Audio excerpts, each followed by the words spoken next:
El Ministerio de Defensa desplegó todas las capacidades del Ejército y de la Policía para proteger la infraestructura tecnológica de la registraduría. Por eso precisamente está con nosotros el ministro Pedro Sánchez. Ministro, con los buenos días. Lo vimos muy temprano revisando esa seguridad frente a posibles ataques. ¿Están blindadas las elecciones? ¿Hay garantías para el país? Totalmente, muy buenos días y muy buenos días a quienes nos ven. Claro que sí, todas las capacidades del Ministerio de Defensa se han puesto a disposición de nuestra Registraduría Nacional para, en este caso, proteger la arquitectura y el sistema informático que tiene el sistema electoral. Dentro de nuestras competencias está el monitoreo permanente de lo que pasa en la red, de esa interacción entre el público y los sistemas de información para estar alerta de cualquier ataque, inmediatamente responder. Ataques que no reconocen fronteras. El ciberespacio puede ser manipulado desde cualquier lugar del mundo. Y la otra es el enfoque de noticias falsas, de delitos electorales, de desinformación, de polarización. Y estamos articulados con nuestra Fiscalía General de la Nación, con la Dirección de Delitos Informáticos, para actuar rápidamente. Señor ministro, quiero poner sobre la mesa de conversación el tema del código fuente, un asunto que el presidente Gustavo Petro ha puesto en el escenario público, y quiero saber si ustedes desde el Ministerio de Defensa han analizado este software y si en este momento existe riesgo de manipulación o que se pueda presentar un eventual fraude electoral a este sistema. Bueno, para proteger este sistema hay una arquitectura, la encabeza Colcert, que es un grupo de respuesta ante delitos o amenazas informáticas que viene de Minitix, y ahí convergen todas las capacidades cibernéticas, pero se desprenden también unas competencias.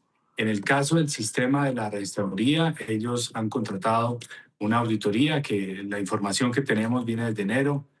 Se ha hecho a través de CAPEL, un ente internacional, pero también han ocurrido otros eventos. Uno de ellos fue exponer durante 2 días a representantes de los partidos, también con acompañamiento de la Procuraduría, de la Contraloría, de la Unión Europea, de la MOE, para revisar que ese código fuente, cuando lo expusieron, estuviera bien. Y lo último fue el 27 y 28 de febrero y el 1 de marzo, que ya les permitieron a auditores de los diferentes partidos mirar cómo está configurado el sistema, cómo está la arquitectura, cómo se está protegiendo, y también el código fuente. Una decisión que toman es sacar un hash, que es como una foto de cómo está configurado el sistema. Se cierra, se congela y se abre nuevamente el 8 de marzo. Y se compara.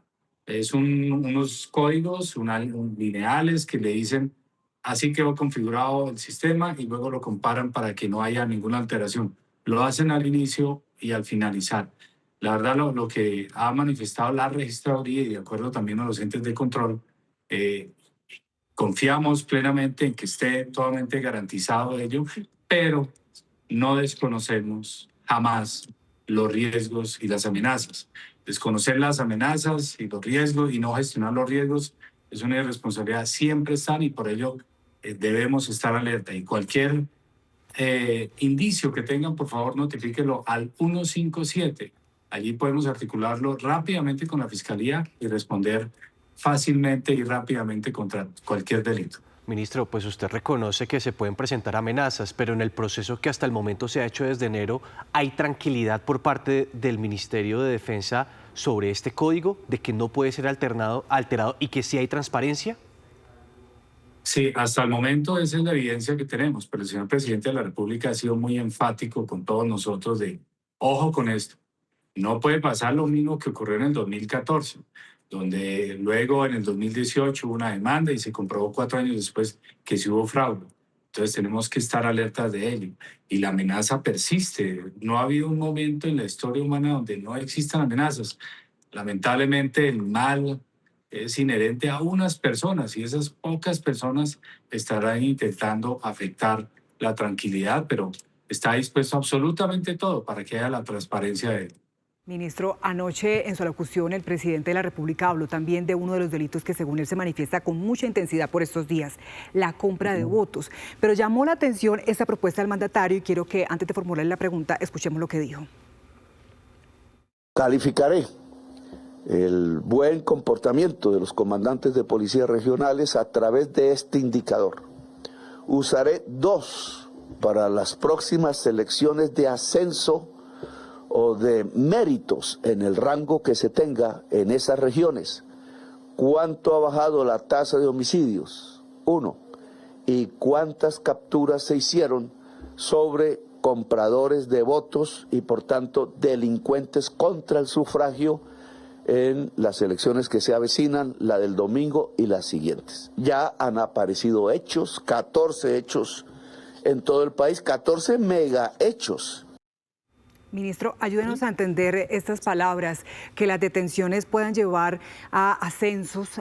¿No es un incentivo de alguna manera que se pueda prestar o que se pueda generar para abrir la puerta a falsos positivos electorales? No, la verdad no. Nosotros como Ministerio de Defensa, siguiendo esa instrucción del señor presidente, emitimos la directiva transitoria 014, enfocada en 2 elementos que hay que afectar para mejorar las condiciones de seguridad. Uno tiene que ver es con proteger la vida, es reducir la tasa de homicidios, y el otro tiene que ver con afectar los delitos electorales. Y esos 2 objetivos van a quedar plasmados en los objetivos de los folios de vida o de los registros que se le llevan a nuestros policías en las zonas donde tengan esa responsabilidad de que deben avanzar siempre en reducir los homicidios y en atacar los delitos electorales. Pero esa es una de las variables que se tendrán en cuenta para hacer el análisis y la evaluación holística e integral para los ascensos. No significa reemplazar todo el proceso de ascensos, no significa reemplazar toda la estructura que hay, todos los canales que se ejecutan en esa evaluación, sino simplemente que se debe considerar como una de las variables. El homicidio tiene diferentes factores que influyen en él.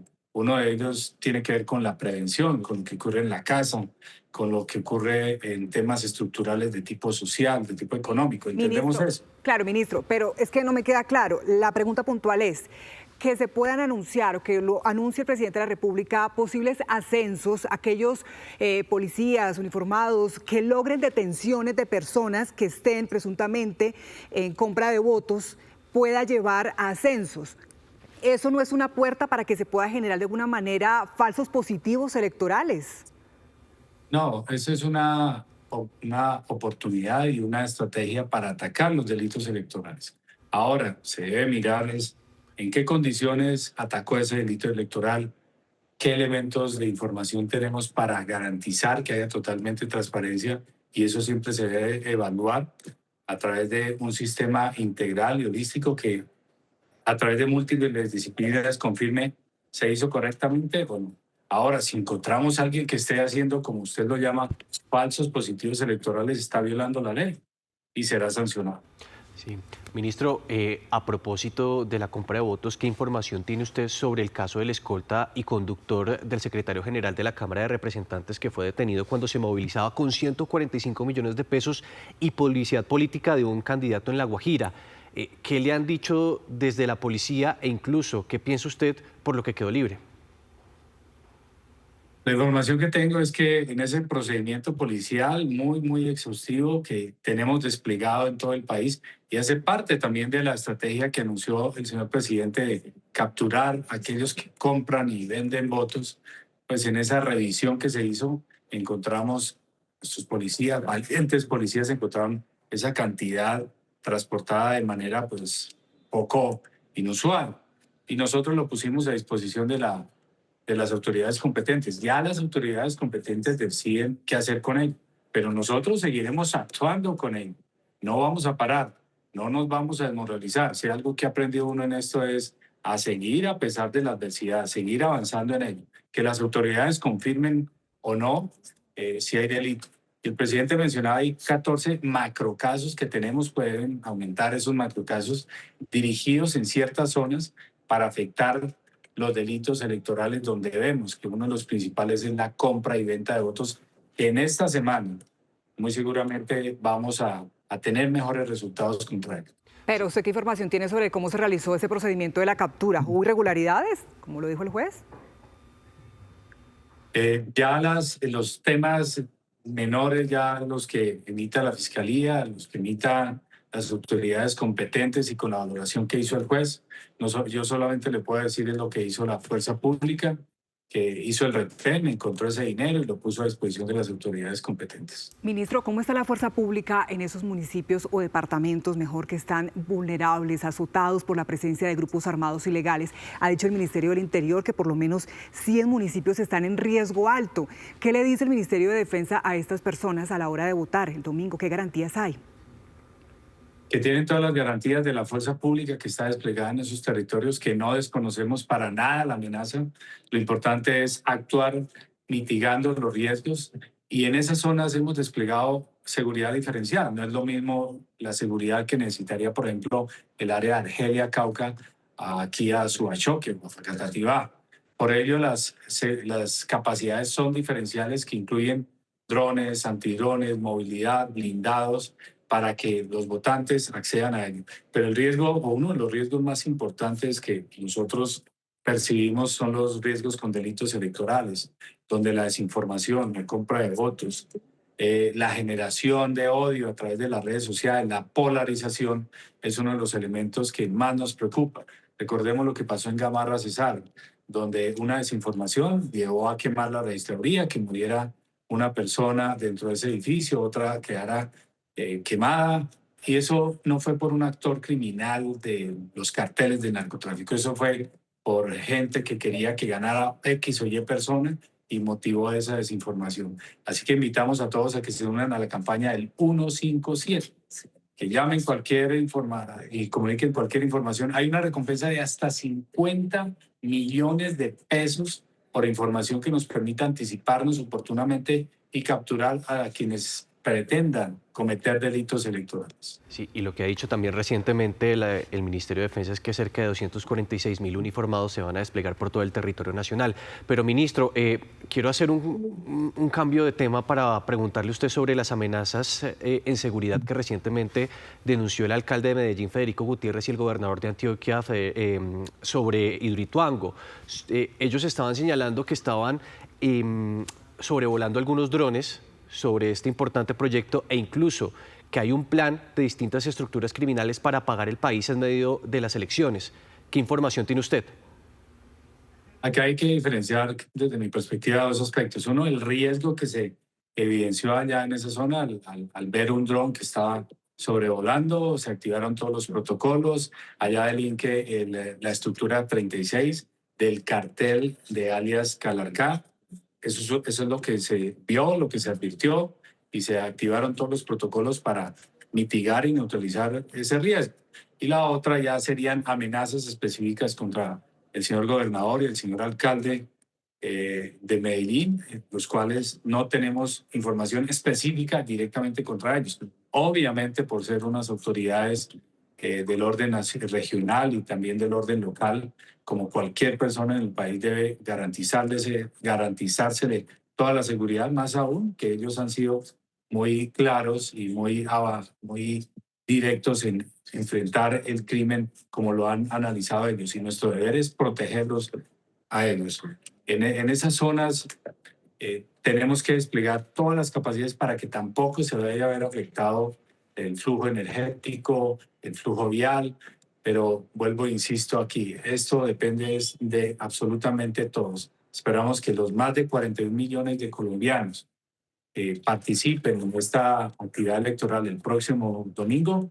Nos unamos en este propósito que preciso estoy aquí en la Procuraduría para adelantar una de las revisiones, de la última revisión de cómo estamos listos, bajo también lo que ha denominado la Procuraduría Paz Electoral, que sean elecciones seguras, transparentes, que se respeten los resultados y que está alineado totalmente a nuestro plan de democracia y a lo que quiere el pueblo colombiano. Es lo que espera el pueblo, es lo que espera el país, sí, señor. Ministro, pero me quiero detener una pregunta más en este tema de Antioquia. ¿Habían garantías para la visita de los mandatarios, del gobernador y el alcalde ayer a Hidroeléctrica? ¿O por el contrario, hicieron bien en cancelar y había riesgo? Habían riesgos, discutiblemente. Pero también habían garantías con las capacidades que se han desplegado. Ya la valoración interna que se ha hecho allá, entre ese balance de la oportunidad o la conveniencia de hacerlo en este momento o no, nos ha llevado a que no haya riesgo. Pero igualmente ya lo determinaron allá localmente. Pero claro, todas las garantías se están dando para que se puedan desarrollar las acciones. En algún momento esa valoración del riesgo indique más de los tomadores de decisiones, que ya es una decisión local, decir no asisto o sí asisto, ya es cada uno. Bueno, ministro, siempre es importante escucharlo, sobre todo hablar sobre esa parte en materia de tranquilidad, sobre la transparencia del proceso electoral y sobre todo la seguridad. Usted ya lo estaba mencionando, cerca de 246.000 policías y militares que van a estar en todo el territorio nacional. Gracias por estos minutos. No, usted es muy amable y la clave en todo esto creo que es no desconocer que hay amenazas, es más bien actuar para mitigar los riesgos y por otro lado que nos unamos todos los colombianos en esta gran convergencia por la democracia que nos da ese valor de decir que somos una de las democracias más antiguas del continente y llamen al 157, no paren de denunciar cualquier acto de corrupción, incluso en estas campañas electorales. Muchas gracias.